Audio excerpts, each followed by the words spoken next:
Imagine being dropped into a valley not filled with grass or flowers, but with millions of dried, bleached human bones. This is exactly what happened to the prophet Ezekiel. As he stood there, surrounded by an ocean of skeletons under a blood-red sky, God asked him a terrifying question, "Son of man, can these bones live?" Before Ezekiel could even begin to answer, a sound echoed through the valley. A rattling. Not just one bone, but millions, all starting to move at once. The ground began to tremble as bones clicked and clattered, searching for their counterparts. A femur connected to a hip, a rib cage snapped into place, a skull found its spine.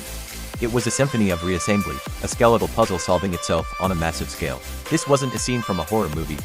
This was something far more ancient and powerful. Then, the true horror began. Tendons, like living ropes, started snapping onto the bone structures.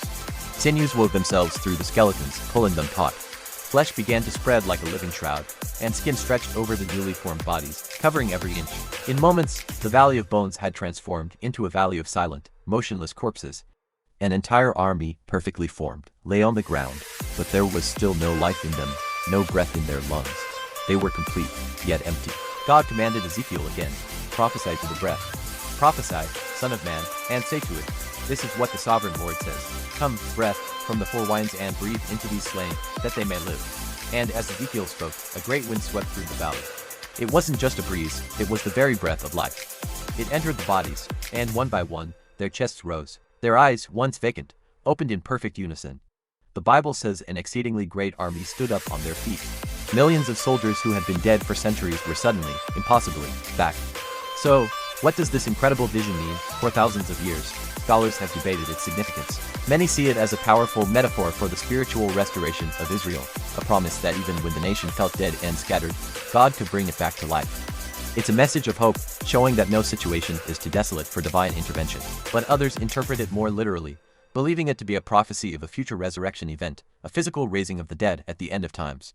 Some fringe theories even connect this prophecy to specific future dates, pointing to global events as signs that the rattling has already begun.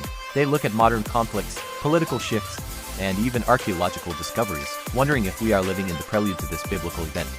Is this ancient story from Ezekiel a symbolic tale of hope, a literal prediction of a future event, or perhaps a warning of something unimaginable that is yet to come? The text itself is clear. What was dead will live again. The only question is when.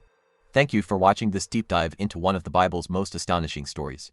If you find these historical and prophetic mysteries as fascinating as I do, make sure to like, subscribe, and hit that notification bell so you don't miss our next exploration. What do you think the Valley of Dry Bones represents?